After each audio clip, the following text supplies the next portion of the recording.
Panis ang issue guys kapag si Kalinga Pido na talaga ang umifort. Anyways, good morning. Good morning sa mga EDSI fans na alam kong sobrang excited na sa mga kaganapan kahapon dahil tuloy nga ang kanilang pre-debut shoot yesterday. Yesterday is September 2 na kaya 10 tulog na lang. Dibo na. Ay, marami tayong abangan sa araw na yon, nakakaloka. O maandar na naman yung pagiging alam mo yun, yung marami tayong nai-imagine sa araw na yon. Pero syempre, antayin na lang natin talaga. Anyways, bago ang lahat, don't forget to support and subscribe Kuya Val Santos Matubang at Aid na Vlog Kalingap Rab at sa lahat ng Team Kalingap. Syempre guys, salamat sa suporta at pagmamahal nyo sa aming mga Kalingap reactors. Alam nyo ba? Nababalitaan nyo na ba ang good news? Dahil sa GC ng Kiligid si Boys, may good news na hatid si Partis Jimrat. Ang sabi niya doon, sinundo ng maaga ni Ed si Beyonce para magpunta ng Legazpi for photo shoot. Sa Kilarab ata sila nagpunta para mag-isang sasakyan na lang after mag-breakfast ang dalawa. Tumaas na naman ang kilay ng mga one-sided dyan na puro duda kay Kalinga Pido. Totoo ba yan?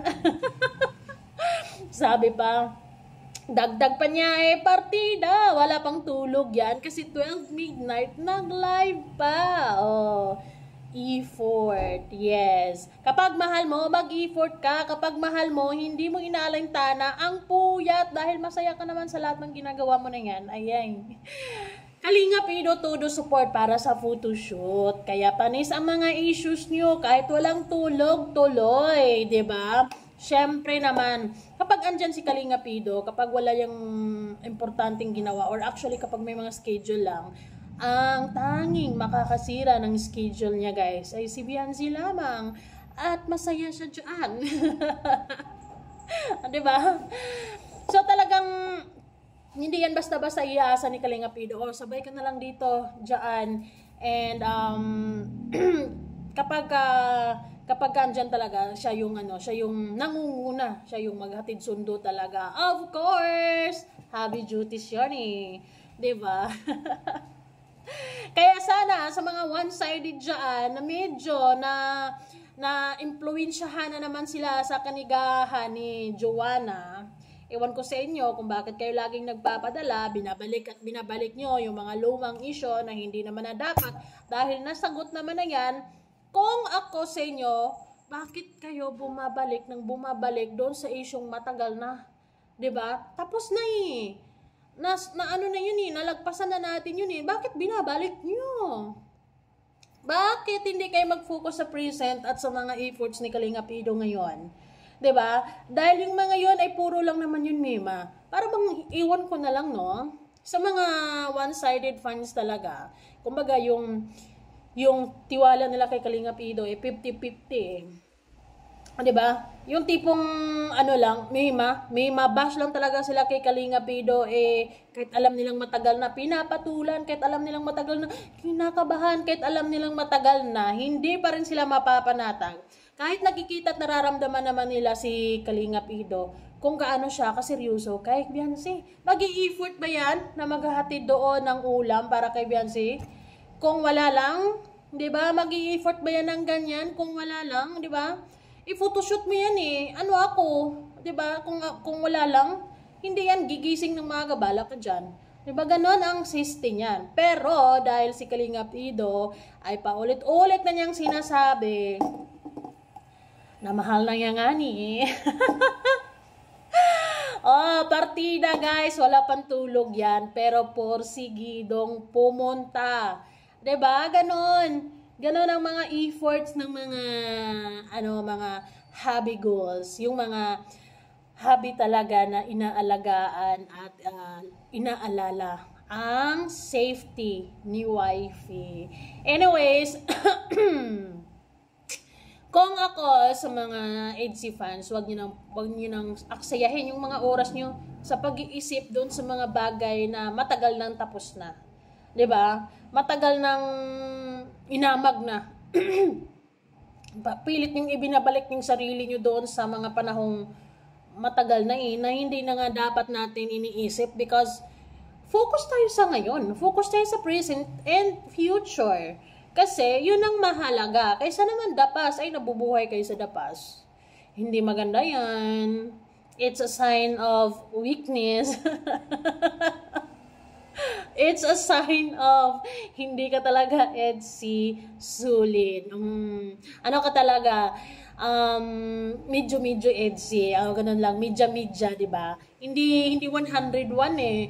Parang 40-60 eh dahil mababalitaan lang na ganito ganyan na kunting pautot ng mga anti-Edsy dyan ay kinakabahan ka na. It's a big no. Kapag sinasabi mo na Edsy ka, solid. Wala kang ibang pinaniniwalaan. Wala kang ibang naririnig. Wala kang ibang nakikita dapat kung ano man ang nakikita. Kung dapat yung ngayon, yung ginagawa ni Kalingap Ido ngayon. 'Di ba? Kasi yun naman talaga dapat. Dahil yun naman talaga ang totoo. Ngayon nga lang, may mga tao lang talaga na ewan ko ba kung anong anong focus nila. Kung bakit lagi nilang ibinabalik sa nakaraan si Kalingap Ido para lang pagdudahan si Kalingap Ido. Ay, hindi na, oy. Kaya mag-focus kayo sa issue ng nakaraan, pero mag-focus kami sa kung ano mang mga mangyayari, di ba? Sa debut shoot, sa pre-debut shoot, syempre, and then sa mga pasabog ni Kalingap Ido sa birthday ni Beyonce. 'Di ba? Whether you like it or not, tuloy ang pasabog ni Kalingap Ido sa birthday ni Beyonce. 'Di ba? Kahit maglulupasay kayo, kahit gagawa at i-edit kayo, kung solid yung ebidensya nyo, wag niyong pagtakpan ng mukha kung sino man yung nandiyan, 'di ba? Ganon. Mga mahihina kayong nilalang. Nagagalit na. So, ayun. Basta ako, nakikita ko, nararamdaman ko yung effort ni Kalingap Ido. Hindi tayo parang, sala sa init, sala sa lamig na mamaya Edsy, mamaya Beyonce na lang, tapos binabash mo na si Kalingap Ido, nagdududa ka na. It's bad. Yan, panis ang mga issues nyo. Si Kalingap Ido kasi, pinapakita niya yung kaya niya, yung 100%. Sing-sing pa lang, panis na. Sing-sing pala, nakikita nyo na lagi-laging suot, doon pa lang, mararamdaman nyo na ang pagmamahal ni Kalingap Ido. Dahil, nakita nyo ba na basta-basta na lang hinuhubad yan ni Kalingap Ido? No. Mag-iisang taon na lang ang sing-sing na yan at buhay na buhay pa rin ang kanilang mga pangako sa isa't isa. Ano nga yan?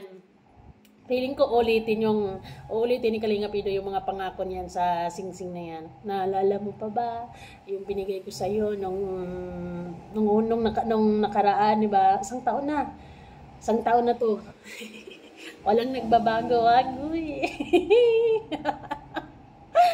Ay, kaya Edsy is love talaga naman. Tsaka kayo magduda, kung yung sing-sing na yan ay tinatanggal na ni Kalingap Ido at hindi na niya sinusuot. Yon. Like mga isang linggo or maximum 1 month na hindi nyo na nakikita kay Kalingap Ido yung sing-sing na yan at hindi na niya pinapahalagahan yan. Ayun, doon ka na ka magduda. Pero, bala kayo, sumakit ang ulo nyo. Para kayo kumukuha ng bato at pinukpok nyo sa ulo nyo eh. Ganon kalala yung mindset ng iba. Pero ako, masaya dahil malapit na ang part 35. Bye.